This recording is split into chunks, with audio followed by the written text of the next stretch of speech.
సభాధ్యక్షులు జగ్గారెడ్డి గారు, గౌరవ ఏఎస్ ఇన్ఛార్జ్ మా సోదరిమణి మీనాక్షి నటరాజన్ గారు, ఆందోళ్ గడ్డ రామన్న హడ్డ దామోదర్ రాజనరసింహ గారు,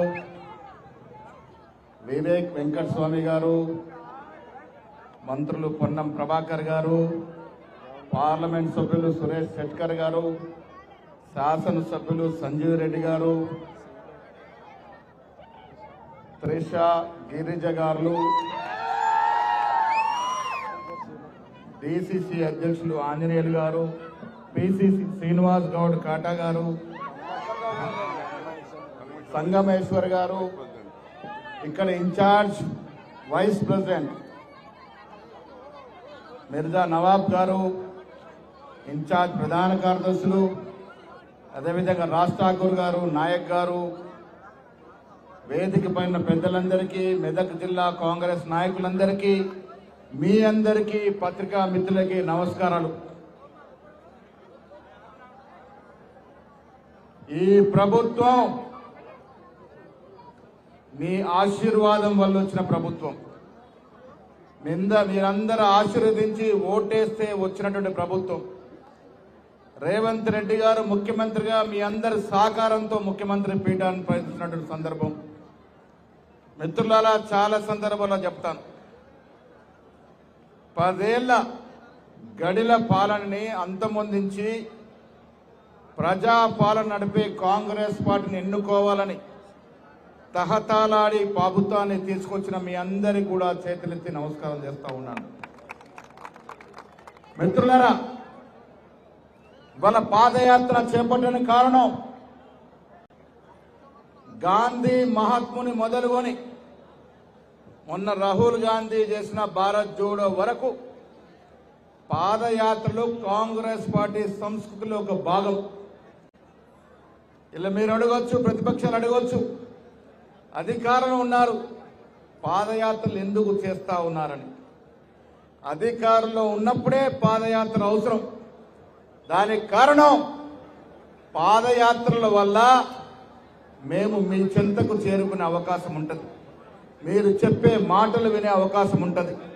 మీతో కాళ్ళతో కాళ్ళు నడిపినప్పుడు జరిపిన సంభాషణలు, మీరు ఇచ్చిన సలహాలు, సూచనలు ప్రభుత్వాన్ని నడుపుతున్న రేవంత్ రెడ్డి గారికి చేరవేసే అవకాశం ఉంటుందనే మాట ఈ సందర్భంగా మనవి చేస్తా ఉన్నాను. మిత్రులారా, 2023కు ముందు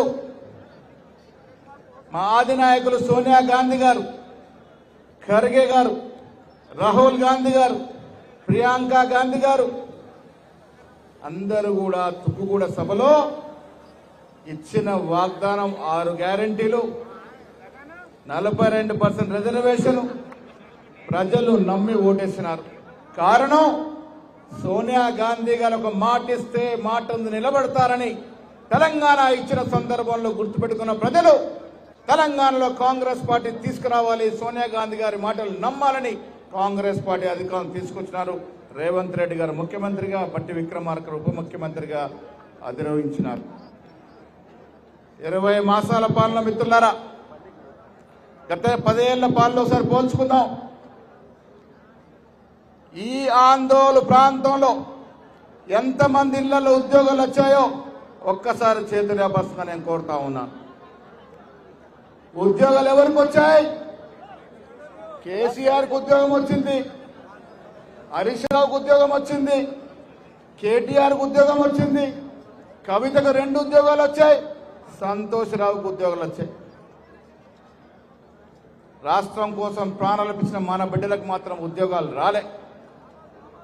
అదే కాంగ్రెస్ పార్టీ ఎన్నికలకు వచ్చి గెలిచి 11 మాసాల్లో 65,000 ఉద్యోగాలు ఇచ్చామనే మాట సందర్భంగా మనవి చేస్తా ఉన్నాను. ఉద్యోగాల కోసమే కదా మనం తెలంగాణ కోరుకున్నది. 65,000 ఇవ్వడమే కాదు, వీళ్ళిద్దరు మంత్రులు ఇక్కడ పొన్నం ప్రభాకర్, దామోదర్ నరసింహ గారు, ఇంకా 35,000 ఉద్యోగాలు ఇవ్వాలి, ఇవ్వాల్సిన అవసరం ఉన్నది, ఇచ్చి తీరుతామనే మాట కూడా ఈ సందర్భంగా మనవి చేస్తా ఉన్నాను.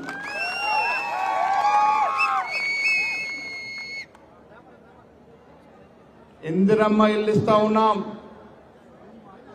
సన్న బియ్యం వస్తుందని, ధనవంతుల్లాగా సన్న బియ్యం తింటామని ఎవరైనా ఉంచినారా మిత్రులారా? దేశ చరిత్రలో ఎక్కడ లేని విధంగా సన్న బియ్యం కార్యక్రమం తెలంగాణలో అమలవుతా ఉన్నది.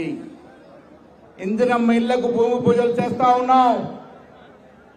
40 లక్షల రేషన్ కార్డులు పెండింగ్ లో ఉంటే 10 ఏళ్లలో ఇలా 40 లక్షల రేషన్ కార్డులు ఇచ్చి 1,20,00,000 రేషన్ కార్డులు మొత్తం చేసి 3 కోట్ల మందికి రేషన్ అందిస్తున్న ఘనత రేవంత్ రెడ్డి గారి ప్రభుత్వం అనే మాట మనవి చేస్తా ఉన్నాను.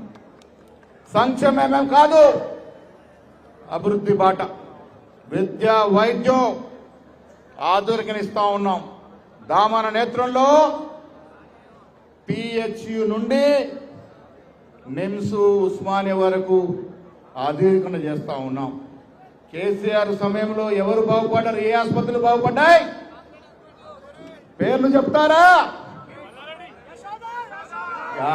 కార్పొరేట్ హాస్పిటల్ తప్ప ప్రభుత్వ ఆసుపత్రులు పట్టించుకున్న పాపాన పోలే.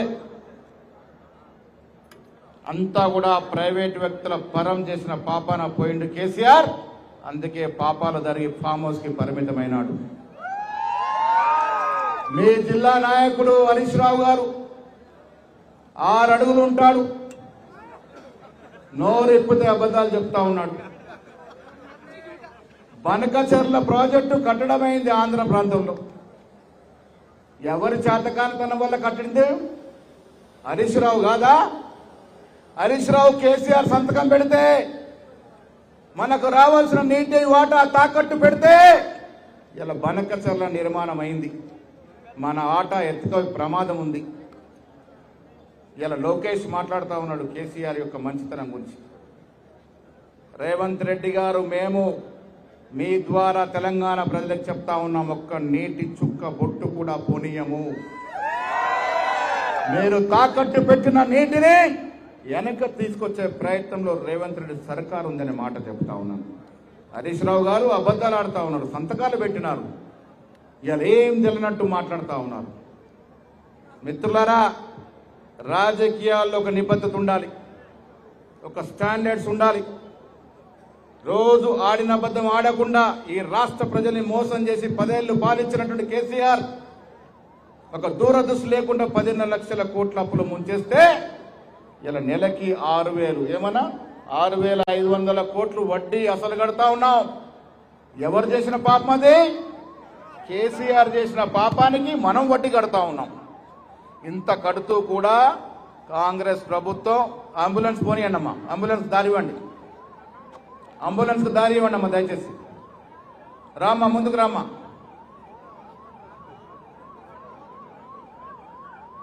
అంబులెన్స్కి దారి ఇవ్వండి.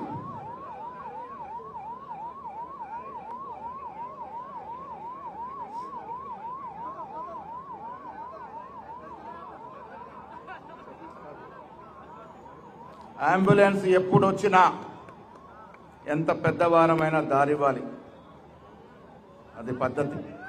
మిత్రులారా, అబద్ధాలు ఆడేటువంటి ముఖ్యమంత్రి ఇలా ఫామ్ హౌస్ కి పరిమితమైనాడు.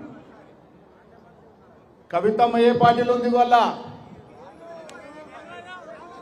ఏ పార్టీలో ఉంది ఆమెకే తెలియదు. 42% రిజర్వేషన్ ఎవరు ఇచ్చారమ్మా? దానికోసం ఎవరు కష్టపడ్డారు? దానికోసం మహేష్ గౌడ్ కష్టపడ్డాడు, మా పొన్నం ప్రభాకర్ కష్టపడ్డాడు, మా షెట్కర్ కష్టపడ్డాడు, మా దామన్న కష్టపడితే 2 సంవత్సరాలుగా కామారెడ్డి డిక్లరేషన్ ఇవ్వాలటి వరకు కష్టపడి 42% రిజర్వేషన్ ఇస్తే ఆవిడ గారు రంగులు పూసుకుంటున్నారు. జగ్గన్న చెప్తాడు శాసనం. అసలు ఆవిడకి ఏం సంబంధము? రిజర్వేషన్ ఏం సంబంధం ఆమెకి? 42% రిజర్వేషన్ మనం ప్రయత్నము చేస్తున్నప్పుడు ఆమె ఎక్కడుంది? కవిత గారు ఎక్కడున్నారు? జైల్లో ఉన్నారు. ఆవిడట మనము 42% రిజర్వేషన్ ఇస్తే ఆమె రంగులు పూసుకుంటుంది. రంగు కూడా మారింది, గులాబీకి వెళ్ళి బ్లూ రంగు వచ్చింది. సో ఇలా రంగులు మార్చేవారు మన పార్టీ గురించి మాట్లాడితే కాంగ్రెస్ పార్టీకి నిబద్ధత ఉంది, కాంగ్రెస్ పార్టీకి స్టాండర్డ్ ఉంది. కాంగ్రెస్ పార్టీ అంటే ఒక మాట, ఒక కట్టుబడి. అందుకే వాళ్ళ కాంగ్రెస్ పార్టీ కులాలకి మతాలకి ప్రాంతాలకు అతీతంగా అభివృద్ధి చేయాలన్న ధ్యేయంతోనే తెలంగాణ రాష్ట్రానికి 10 ఏళ్ళు కేటీఆర్ గారు మొనగాడని చెప్పుకుంటాడు. చాలా మంచి ఇంగ్లీష్ మాట్లాడతాడు. విదేశాల నుంచి తెచ్చినటువంటి పెట్టుబడులు ఎంత? 10 ఏళ్లలో 25,000 కోట్లు దాటలే. 2 ఏళ్లలో రేవంత్ రెడ్డి గారు శ్రీధర్ బాబు గారు తెచ్చిన విదేశీ పెట్టుబడులు 1,78,000 కోట్ల రూపాయలు సుమా. ఎన్ని ఉద్యోగాలు వస్తాయో తెలుసా? 1,78,000 కోట్ల పెట్టుబడులు వస్తే దాదాపు 50,000 నుంచి 1,00,000 ఉద్యోగాలు ప్రైవేట్ పరంగా వస్తాయి. ఇది మా దూరదృష్టి. కాంగ్రెస్ పార్టీ దూరదృష్టితో పాలిస్తుంది కాబట్టే ఇలా ముందుకు రాగలుగుతా ఉన్నాం. మిత్రులారా, కేంద్రంలో బీజేపీ నాయకుడు మోడీ గారు చాలా గౌరవం నాకు కూడా. 2014లో 2 కోట్ల ఉద్యోగాలు ఇస్తారని, బ్యాంకులో లక్షల సొమ్మేస్తారని ఆశపడి ఓట్లేసినాం. 14 నుంచి 19 వరకు ఎన్ని ఉద్యోగాలు ఇచ్చాడు మనకి? కేంద్రంలో ఉన్న ఉద్యోగాలు పీకేశాడు. ప్రైవేట్ సంస్థలకి ప్రభుత్వ రంగ సంస్థలన్నీ కూడా అమ్మేస్తా ఉన్నాడు, తాకట్టు పెడతా ఉన్నాడు. ఇలా మీకు తెలుసు, పెద్ద పెద్ద ప్రభుత్వ రంగ సంస్థల్ని అదానీ అంబానీల పరం చేస్తున్నటువంటి ఘనత మోడీ గారిది. ఇలా భగవంతుడు అంటే అందరికీ ప్రాణమే. మా దామన్న రోజు పూజ చేసుకుంటాడు, నేను కూడా పూజ చేసుకొని బయటకు రాను. దేవుడు చోట దేవుడే, రాజకీయాల చోట రాజకీయాలే. BJP party పుట్టిందెప్పుడు? శ్రీరామచంద్రుడు స్థాపించిండు ఆ బీజేపీ పార్టీని. అసలు శ్రీరామచంద్రుడికి బీజేపీ పార్టీకి సంబంధం ఏంది? ఎట్లా అడుగుతారు మీరు ఓట్లు? ఎలక్షన్లు వస్తే చాలు దేవుళ్ళు గుర్తొస్తారు. అరే మీరు ప్రజలకు ఏం చేశారో చెప్పి ఓట్లు అడగమంటే 2 సార్లు గెలిచి 3వసారి కూడా దేవుడి శరణ్యమన్నారు. సో ఇవాళ మిత్రులారా, మనం 50 దాటాం. మన తర్వాత తరం రావాలి, మన పిల్లలు రావాలి, పిల్లలు రావాలి. ఇలా కులాల పేరిట మతాల పేరిట ముందుకు పోతే దేశం ముందుకు పోదు. చదువు కావాలి, మనకి ఉద్యోగాలు కావాలి. ఎవరిస్తారో వారికే ఓటేయాలి. ఇలా కాంగ్రెస్ పార్టీ ఉద్యోగాలు ఇస్తా ఉంది, ఉపాధి ఇస్తా ఉంది, ప్రశాంతమైన పాలనను సాగిస్తా ఉంది. రేవంత్ రెడ్డి గారు యువ ముఖ్యమంత్రిగా, బట్టి విక్రమార్క గారు యువ నాయకుడిగా, ఇలా దామన్న మొదలుకొని మా మంత్రులంతా కూడా నిరంతరం ప్రజల్లో ఉండి ప్రజాసేవ చేస్తా ఉన్నారు. ప్రజల ఆకాంక్షలు ఆశల మేరకే పాలన సాగిస్తా ఉన్నారు. కాబట్టి కాంగ్రెస్ పార్టీకి వెన్నుదున్నుగా ఉండాల్సిన అవసరం ఉందన్నమాట కూడా ఈ సందర్భంగా మనవి చేస్తా ఉన్నాను. మిత్రులారా, ఈ పాదయాత్రలు ఎన్నికల కోసం కాదు, ఇది వచ్చే 3 ఏళ్లు కొనసాగుతాయి. ఇలా మీనాక్షి మేడం వచ్చారు పాదయాత్రకి, రేపు ముఖ్యమంత్రి వస్తారు, ఆ తర్వాత రాహుల్ గాంధీ వారు వస్తారు. ఈ పాదయాత్రల ద్వారా మీ ప్రేమను చూరగొనాలని, మీతో మమేకం కావాలని, మీతో కాలు చేయి కలిపి నడవాలని ఆ దశగానే పిసిసి పాదయాత్రలు మొదలుపెట్టింది. మిత్రులారా, ఈ పాదయాత్రలు ప్రజల కోసం, జనహితం కోసం ముందుకు సాగుతాయన్నమాట కూడా ఈ సందర్భంగా మనవి చేస్తా ఉన్నాం. మొదటి విడతగా 10 నియోజకవర్గాలు ఎంచుకున్నాం. దామన్న నియోజకవర్గం ఎందుకు ఎంచుకున్నాం? దామన్న దగ్గర చాలా రాజకీయాలు నేర్చుకున్నాను నేను.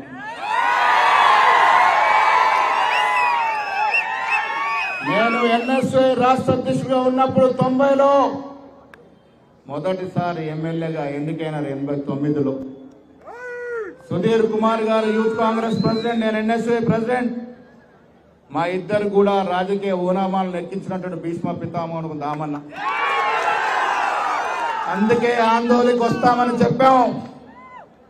ఫోను చేయగానే రండి తమ్మి అన్నాడు. ఇంత పెద్ద బహిరంగ సభ ఏర్పాటు చేసినాడు.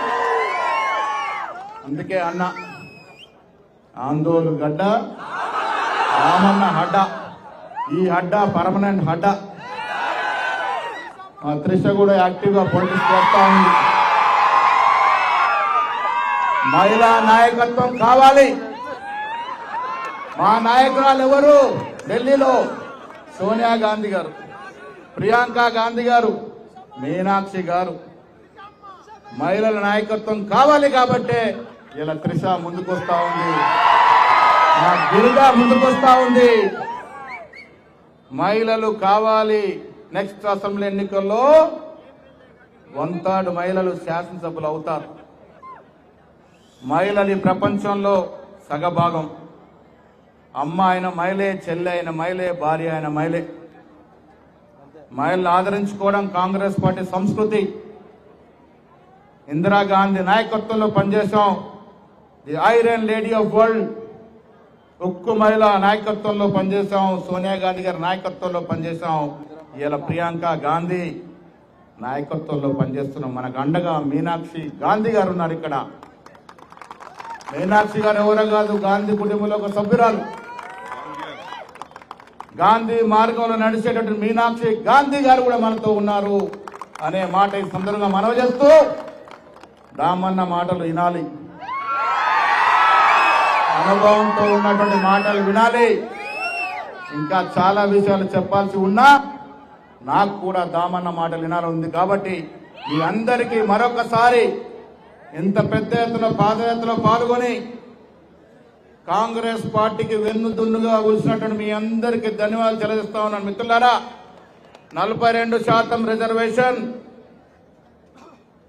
రేవంత్ రెడ్డి గారు రెడ్డి అయి ఉండి కూడా కుల సర్వే చేయించినాడు. ఒక్కసారి రేవంత్ రెడ్డి గారికి చప్పట్లు కొట్టాలి. బట్టి విక్రమార్క దళితులై ఉండి కూడా బీసీ కుల సర్వేకి మద్దతునిచ్చినాడు. దామన్న మద్దతునిచ్చినాడు. కాబట్టే ఇలా 42% బిల్లు చేసుకోగలిగినాం, కుల సర్వే చేసుకోగలిగినాం. రేవంత్ రెడ్డి గారి నాయకత్వంలో ఢిల్లీలో 3 రోజులు కూర్చోబోతా ఉన్నాం. బీజేపీ మెడలు వంచైనా 42% రిజర్వేషన్ సాధించుకుని తీరుతాం. బీజేపీ మోసం చేస్తా ఉంది. అసెంబ్లీలో ఓటేసింది, ఢిల్లీలో మోసం చేస్తా ఉంది. మోసాన్ని ఎదిరిద్దాం, 42% రిజర్వేషన్ తెచ్చుకుందామనే మాట ఈ సందర్భంగా మనవి చేస్తూ, ఈ ప్రభుత్వం మన ప్రభుత్వం, ఇది ప్రజల ప్రభుత్వం, ఇది మనందరం తెచ్చుకున్న ప్రభుత్వం, ఇది మన కోసమే పనిచేసే ప్రభుత్వం. ప్రజా ఆకాంక్షలను, ప్రజల యొక్క ఆలోచన అనుగుణంగా రేవంత్ రెడ్డి గారు, బట్టి గారు పనిచేస్తా ఉన్నారనే మాట కూడా ఈ సందర్భంగా మనవి చేస్తూ, అంబులెన్స్ దారి ఇవ్వండి అమ్మా దయచేసి.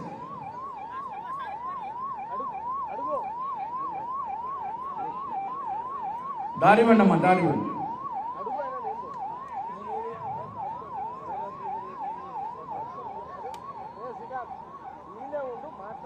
నేను మళ్ళీ మీ అందరూ విజ్ఞప్తి చేస్తా ఉన్నాను. 2 నెలల్లో ఎంతో సాధించాం, ఇంకా 3 నెలలు ఎంతో సాధించాల్సి ఉంది.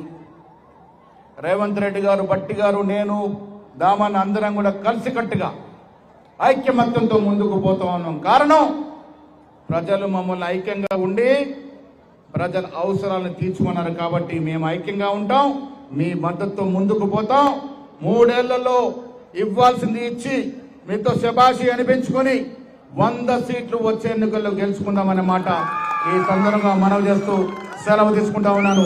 జై కాంగ్రెస్, జై కాంగ్రెస్, జై జై కాంగ్రెస్, జై హింద్.